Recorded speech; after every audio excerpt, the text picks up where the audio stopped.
Hi, Keith here from Academy of Bass. Today I'm going to be looking at how you can use all of the great slap bass techniques you've learned to create original bass lines of your own.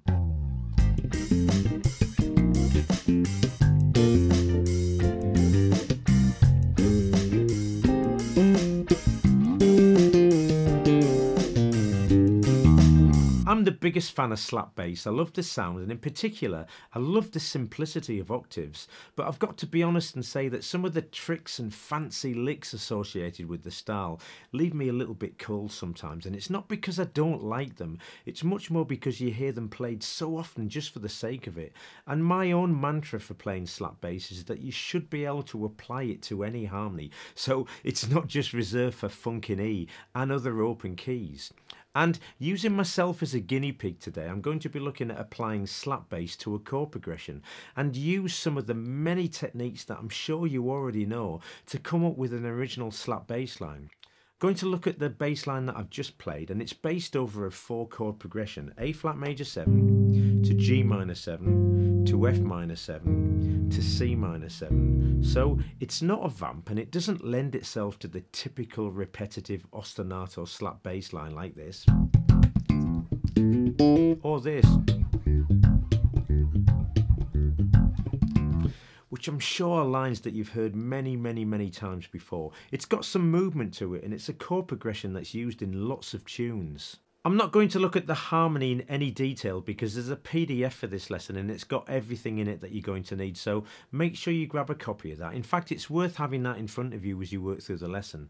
So the chords are A flat major 7, G minor 7, F minor 7 and C minor 7, and we're in the key of E flat major here. So the first chord, A flat major 7, and the first thing that probably strikes you is that we're playing an A flat. So who plays funk in A flat? Well, we do today. So A flat, I'm playing that here at the 4th fret of the E string, and I'm playing it with my second finger so that I can play the line without moving my hand. I'm hitting that with my thumb, and that's followed by a double pluck on the G string. So G is the major 7th of A flat, and that's an interesting sound. But when I play the bass line, I don't actually let it ring out like that. It's much more muted, and it's followed by a muted note. So I'm hitting the D string with my thumb, and I've actually got my first finger over an F, which is the 6th of A flat. So that's just like an octave with a double pluck. The next part of the line, we've got an F hammering onto a G, and then a C, the 3rd. Now, you can either bring the C out or you can keep it muted. I prefer to keep it muted. And then I'm letting my hand fall down onto the E string or my palm, and as I do that, my first finger is nicely placed on the D string to play a muted octave. Now, I could play that muted octave on the A and G string,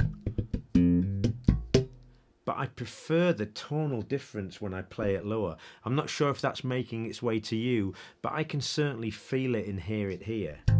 Then we're on to, so we've got a muted B flat, which actually is the 2nd of A flat. So we've got a muted B flat, then I'm playing the B flat, hammering on to C, and then playing a muted F here on the D string. And the same again from F to G and C. Now, when I play this, sometimes I'll play this F as an open D or slightly muted, and I certainly, when I play it, bring the C out.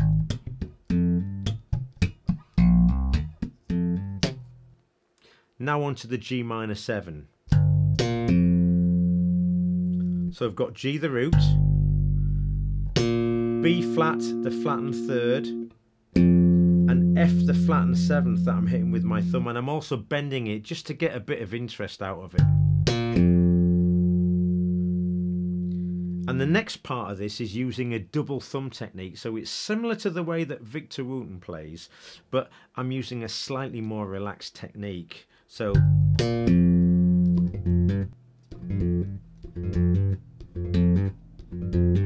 I'm playing F, up with the F again, open G, F onto a G.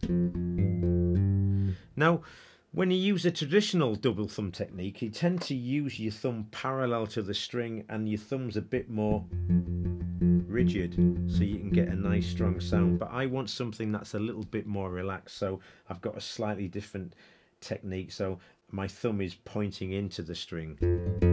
It's much smoother. And that's answered by a reverse muted octave. So I'm hitting the muted snap and then hitting the C here.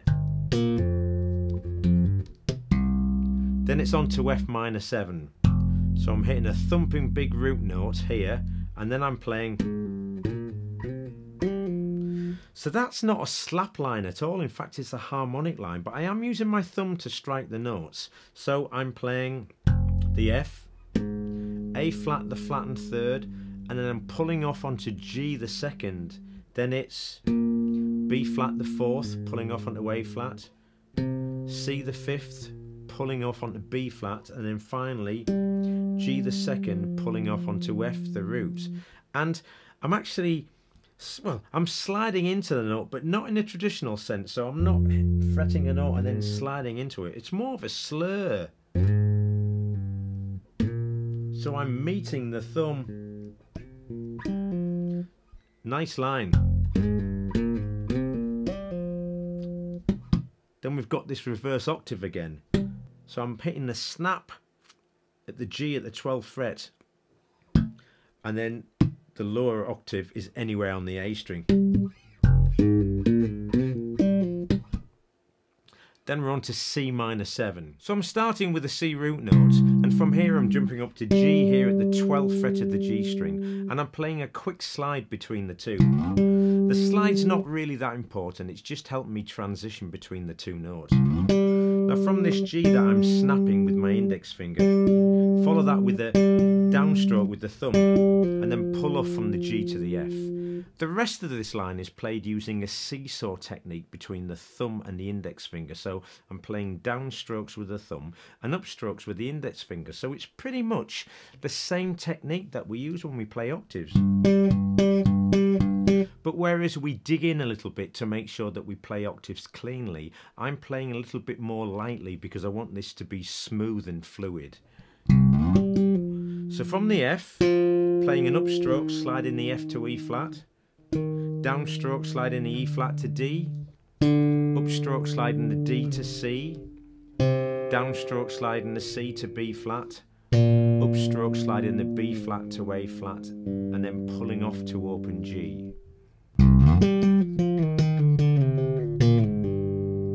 Now, I'm being a bit lazy here, so I'm playing this with my index finger, but I've got to admit that I'm not really paying much attention to the string muting. So it's crucial that when you play any slap bass that you take care over muting the strings, otherwise you get lots of sympathetic ringing of the strings. And that can really trash the lines that you're trying to play. But if you do watch my hands, whilst I'm fretting the notes on the G string with my index finger, the remaining fingers are laying across the fingerboard, so there's a little bit of muting going on. Now, Marcus Miller plays like this an awful lot, so check him out because he's got flawless technique. You could play this with your little finger. And that feels okay, but I actually prefer using my index finger. So from the A flat, we're pulling off onto the open G, then we fret G here at the 5th fret of the D string. Same note, but because one is played on an open string and the other's played fretted on a string, the timbre of each note is different, and I like that sound and I use this quite a lot. By the way, we're back to an A flat major 7 chord here. So we've got G, we hammer on to A flat, C, and then E flat. And all that is an A flat major 7 arpeggio. G's the major 7, A flat's the root, C's the 3rd, and E flat is the 5th. And that's the line complete. So now what I'm going to do is just quickly play through it really slowly.